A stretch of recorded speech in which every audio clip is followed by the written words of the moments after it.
Assalamualaikum warahmatullahi wabarakatuh. Kami dari kelompok 2 akan mempresentasikan laporan hasil observasi mengenai program Bina Diri untuk anak hambatan intelektual di sekolah luar biasa. Sebelumnya, saya akan memperkenalkan anggota dari kelompok 2. Yang pertama ada saya sendiri, Aulinisha Putri. Kemudian ada Cut Sonia. Selanjutnya ada Delaya Safira Tarigan. Kemudian ada Fani Syana Fardani, dan yang terakhir ada Sally Ayu Rahmawati. Kelompok kami melakukan observasi di SLB Negeri 9 Jakarta yang beralamatkan Jalan Sunter Permai Raya nomor 21, RT 10 RW 6, Sunter Agung, Kecamatan Tanjung Priuk, Jakarta Utara, daerah khusus Ibu Kota Jakarta, dengan Kepala Sekolah Husnul Khotimah. Baik, sebelum kelompok kami memaparkan hasil observasi yang telah kami lakukan, kami akan menjelaskan mengenai Bina Diri terlebih dahulu. Menurut Astati tahun 2010, Bina Diri adalah usaha membangun diri individu, baik sebagai individu maupun sebagai makhluk sosial, melalui pendidikan di keluarga, sekolah, dan masyarakat sehingga terwujud kemandirian dengan keterlibatan dalam kehidupan sehari-hari secara memadai. Nah, di dalam Bina Diri itu sendiri terdapat beberapa ruang lingkup seperti merawat diri, mengurus diri, menolong diri, komunikasi, sosialisasi atau adaptasi, keterampilan hidup, dan mengisi waktu luang. Baik, selanjutnya pembelajaran berpakaian dan berkancing. Berpakaian merupakan salah satu kegiatan utama dalam kehidupan sehari-hari sebagai kegiatan sehari-hari yang tidak dapat dilepaskan. Maka, seorang individu haruslah mampu menggunakan pakaiannya sendiri.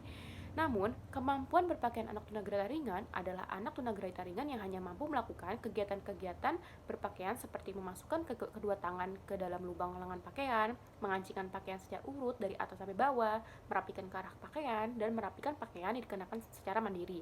Dan kemampuan berpakaian tersebut harus merupakan aktivitas atau kegiatan yang harus dikuasai anak tunagrahita ringan. Kemudian di sini ada profil siswa.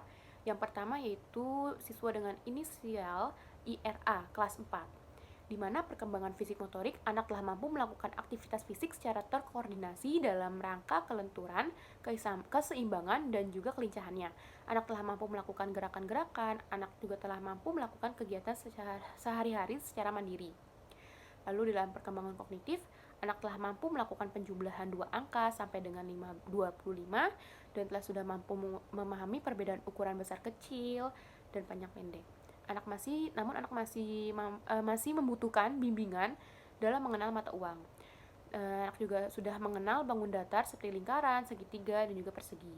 Mampu mewarnai gambar dengan rapi, anak telah mampu mengenal bagian-bagian tubuh hewan, anak mampu mengenal dan melaksanakan aturan di sekolah ataupun di rumahnya, dan juga sudah mampu menunjukkan mana makanan sehat dan kurang sehat untuk dikonsumsinya. Lalu perkembangan dalam bahasa, anak juga telah mampu mendengarkan, terus IRA juga telah mampu berkomunikasi secara lisan, meskipun kata yang diucapkan kurang jelas artikulasinya. Anak mampu memahami dan melaksanakan instruksi atau perintah sederhana, mampu menyampaikan keinginan dan perasaannya. Di dalam sosial emosi, anak telah dapat berinteraksi dengan teman dan gurunya. Anak juga telah mampu menggunakan giliran dalam setiap kegiatannya. Mampu menunjukkan ekspresi senang, sedih, dan juga marah. Atau dapat mengontrol emosinya dengan cukup baik. Dan anak juga telah mampu mengungkapkan kata maaf, tolong, dan juga terima kasih. Dan juga mampu bekerja sama secara kelompok. Selanjutnya di sini ada siswa dengan inisial LA kelas 4 juga, di mana perkembangan fisik motoriknya anak telah mampu melakukan aktivitas fisik secara terkoordinasi. Anak juga mampu melakukan gerakan-gerakan menggunakan jari-jarinya seperti menulis dengan tracing, tapi juga anak belum mampu mewarnai gambar dengan rapi. Anak juga belum mampu menggunting mengikuti pola. Anak juga telah mampu melakukan kegiatan sehari-hari. Terus anak juga di dalam perkembangan kognitif, anak mampu melakukan penjumlahan sampai dengan 10, mampu memahami perbedaan ukuran besar kecil, panjang pendek, dan namun anak juga belum mampu mengurutkan berdasarkan ukuran bedanya. Anak juga masih membutuhkan bimbingan dalam mengenal mata uang. Terus anak telah mengenal bangun datar seperti lingkaran, segitiga, dan juga persegi. Anak mampu mengenal bagian-bagian tubuh hewan, tapi masih membutuhkan bimbingan dalam mengenal daur hidup hewan. Anak telah mengenal aturan di sekolah dan juga di rumah, tapi anak belum mampu melaksanakan aturannya secara baik, karena anak juga sering telat datang ke sekolah, sering terlambat. Lalu anak mampu menunjukkan mana makanan sehat dan juga mana makanan kurang sehat untuk dikonsumsi. Terus dalam perkembangan bahasanya, anak telah mampu mendengarkan, mampu berkomunikasi secara lisan meskipun kata yang diucapkan juga kurang jelas artikulasinya, dan ia juga senang bertanya-tanya. Anak juga mampu memahami dan melaksanakan instruksi atau perintah sederhana, mampu menyampaikan keinginan perasaannya dengan cukup baik. Lalu juga anak juga telah mengenal huruf. Lalu di dalam sosial emosi, perkembangan sosial emosinya, anak dapat berinteraksi dengan teman dan gurunya. Juga anak suka sering mengganggu temannya ketika belajar di dalam ataupun di luar kelas. Lalu anak mampu menunjukkan ekspresi, mampu mengontrol emosinya dengan cukup baik, mampu mengungkapkan kata maaf, kata terima kasih, dan anak juga telah mampu bekerja sama dengan kelompok ataupun teman bermainnya, serta anak juga telah mampu membedakan mana barang miliknya dan juga mana barang milik temannya. Oke, untuk slide selanjutnya akan dijelaskan oleh rekan saya. Siswa bernama RAK ini memiliki kemampuan motorik yang berkembang dengan baik. Ia mampu melakukan aktivitas fisik secara terkoordinasi dalam aspek kelenturan, keseimbangan, dan kelincahan, seperti berjalan, berlari, melompat, melempar, dan menendang bola. Ia juga mampu melakukan gerakan-gerakan menggunakan jari-jarinya seperti menulis, tetapi ia belum mampu menggunting mengikuti pola. Ia mampu melakukan kegiatan sehari-hari secara mandiri, seperti mencuci tangannya sendiri, pakai sepatu sendiri, makan sendiri, dan pergi ke toilet sendiri. Dengan kata lain, ia memiliki kemampuan motorik kasar dan motorik halus yang cukup baik. RAK memiliki kemampuan kognitif yang berkembang dengan baik. Ia mampu melakukan penjumlahan 2 angka sampai dengan 25. Sudah memahami perbedaan ukuran besar, kecil, dan panjang pendek, namun belum mampu mengurutkan berdasarkan ukuran benda.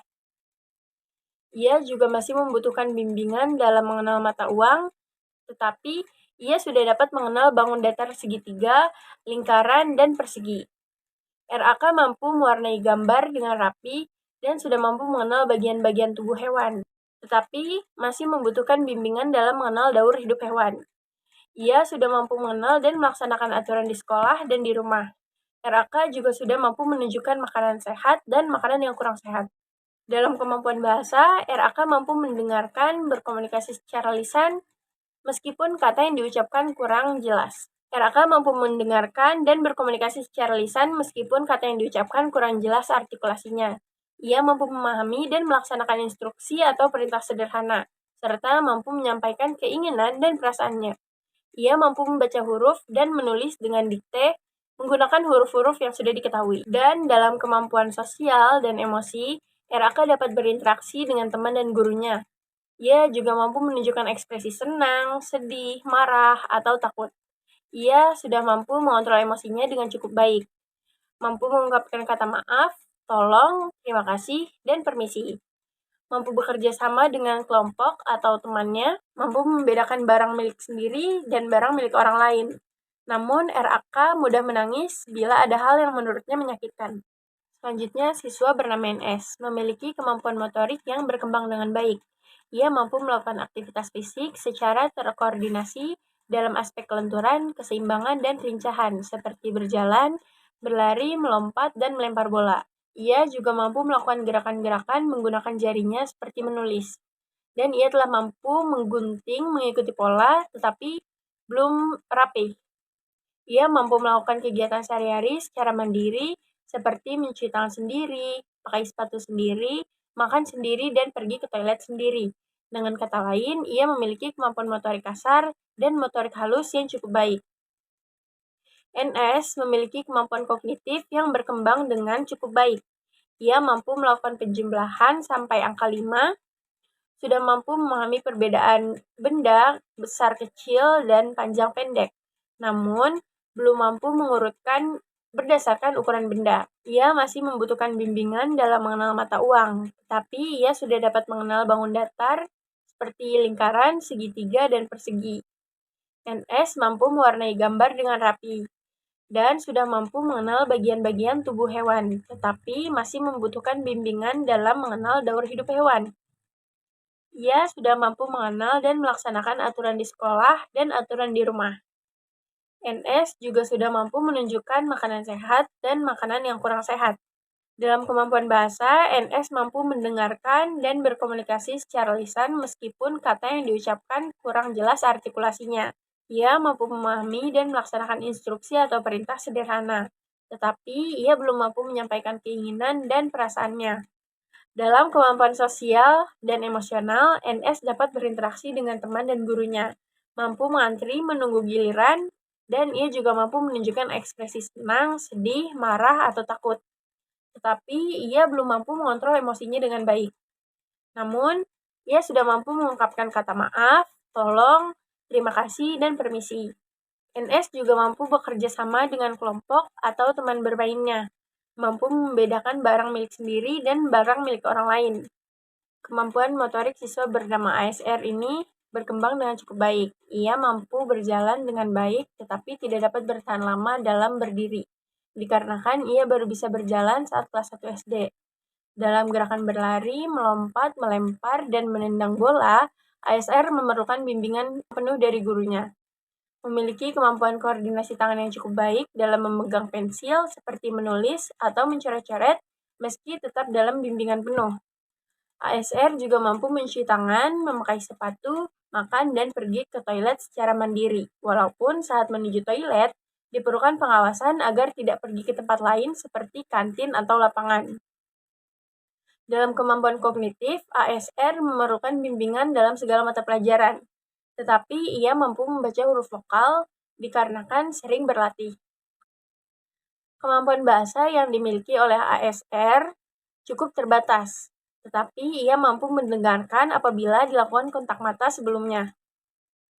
Dan dalam komunikasi secara lisan, ia sering hanya menjawab iya dalam setiap percakapan. Ia sudah mampu memahami perintah atau instruksi sederhana, tetapi harus diawali dengan kontak mata. Ia sudah mampu mengenali huruf vokal. Dan dalam keterampilan sosial atau emosional, ASR mampu berinteraksi dengan teman dan guru. Namun, ia belum mampu mengontrol emosi dan membedakan antara bercanda dan jahil. Ia belum mampu mengantri menunggu giliran, dan ASR dapat menunjukkan ekspresi senang, sedih, marah, atau takut, tetapi belum mampu mengungkapkan kata maaf, tolong, dan terima kasih. Lalu selanjutnya ada tahapan bina diri di SLB 9. Yang pertama, guru melakukan pendahuluan. Pendahuluan ini guru mengondisikan siswa, lalu setelah siswa sudah kondusif, guru akan mengucapkan salam dan mengajak siswa untuk berdoa. Selanjutnya guru akan menjelaskan materi bina diri yang akan dilaksanakan pada hari ini. Lalu selanjutnya pada kegiatan inti, guru akan bertanya kepada siswa untuk memberikan stimulus atau rangsangan seperti apa yang kalian kenakan pada hari ini gitu. Lalu siswa akan menjawab pertanyaan guru dengan menyebutkan pakaian yang mereka kenakan saat ini, hari ini. Lalu guru bertanya, apakah terdapat kancing pada baju kalian? Lalu guru memperkenalkan kancing dan baju berkancing kepada siswa. Guru memperlihatkan media yang digunakan berupa miniatur rompi dengan berbahan kain flanel yang berkancing. Lalu guru mendemonstrasikan dan menjelaskan cara mengancing baju kepada siswa. Lalu siswa akan dipersilahkan dengan sendiri mencoba memasang dan melepaskan kancing. Lalu guru akan menjelaskan ulang dan siswa akan mengulang juga. Lalu berlanjut pada metode pembelajaran dan media pembelajaran yang digunakan. Pertama, dalam pembelajaran bina diri berpakaian dan berkancing, metode yang guru gunakan adalah metode demonstrasi, metode latihan, dan metode drill. Metode demonstrasi digunakan saat menyampaikan materi pembelajaran, lalu metode latihan digunakan untuk mempraktikkan kembali tahap-tahap cara berkancing, dan juga metode drill digunakan agar anak dapat dengan cepat menguasai gerakan-gerakan secara otomatis untuk mencapai kecakapan dalam berpakaian, yaitu dalam berkancing. Lalu yang selanjutnya ada media pembelajaran yang digunakan. Media pembelajaran yang digunakan bisa dilihat menggunakan miniatur rompi yang terbuat dari kain flanel yang ada kancingnya. Jadi siswa belajar dari miniatur tersebut. Media pembelajaran yang digunakan konkret berupa tadi miniatur rompi dengan kancing agar memudahkan siswa untuk langsung praktek, karena sebagaimana anak tunagrahita sulit untuk mencerna teori atau pemikiran abstrak. Oke, kita berlanjut kepada hasil analisis observasi yang telah kami lakukan di SLB 9. Ditemukan bahwa peserta didik di kelas 4 ini memiliki kebutuhan dalam pembelajaran bina diri. Hal ini sesuai dengan yang dinyatakan Wuryani pada 2011, yaitu anak tunagrahita memerlukan pembelajaran bina diri agar anak mampu mandiri dengan mengembangkan rasa percaya diri, mampu mengurus diri, merawat diri, serta menjaga keselamatan dari bahaya yang mungkin ada. Nah, salah satu dari pembelajaran bina diri pada anak tunagrahita adalah dengan berpakaian. Maka program bina diri berpakaian dengan kegiatan latihan mengancing, mengikat, dan meresleting dapat meningkatkan kemampuan anak untuk mandiri dalam berpakaian. Jadi pada saat itu yang kami temukan dalam observasinya yaitu pembelajaran bina diri dengan berpakaian, yaitu mengancing, meresleting, dan mengikat baju. Selanjutnya, program bina diri anak tunagrahita di SLB 9 Jakarta dilakukan secara berulang kali sejak di kelas kecil. Program diri tersebut salah satunya adalah program bina diri cara berpakaian yang dilakukan dengan terlebih dahulu memperkenalkan jenis-jenis pada pakaian, dari mulai memperkenalkan pakaian berkancing sampai pakaian bentuk resleting. Jika anak sudah mampu mengenal jenis-jenis bentuk pakaian, kemudian anak diminta mempraktikannya setiap pertemuan secara bertahap sampai 6 bulan. Adapun program bina diri ini bertujuan agar anak mampu berpakaian ataupun mengancingi baju secara mandiri. Dalam observasi yang kami lakukan, terdapat beberapa peserta didik yang sudah mampu melakukan bina diri mengancingi pakaian, yaitu peserta didik berinisial I, N, dan L. Ketiga peserta didik tersebut sudah mampu mengancingi, mengikat, dan meresleting pakaian. Namun, terdapat beberapa peserta didik yang masih memerlukan bantuan dalam melakukan kegiatan mengancing, yaitu peserta didik berinisial A dan R. Kedua peserta didik tersebut masih mengalami kesulitan dan memerlukan bantuan dalam mengancing. Hal ini dikarenakan kemampuan motorik yang dimilikinya. Hal ini juga berkaitan dengan teori yang menyatakan bahwa anak hambatan intelektual juga mengalami masalah dalam perkembangan motorik halus yang dinyatakan oleh Kartono tahun 1995. Untuk itu, program bina diri berpakaian juga dapat meningkatkan keterampilan jemari tangan dan melatih motorik halus yang dimiliki oleh anak. Bagi siswa-siswi kelas 4 tersebut, program bina diri berpakaian sudah tepat untuk diberikan dengan metode drill yang memperkuat keterampilan motorik halus anak, karena latihan ini dilakukan secara berulang-ulang dan rutin. Itu dia pemaparan laporan observasi mengenai bina diri di SLB 9 Jakarta yang dilakukan oleh kelompok 2. Saya, perwakilan dari kelompok 2, meminta maaf apabila ada kesalahan. Wassalamualaikum warahmatullahi wabarakatuh.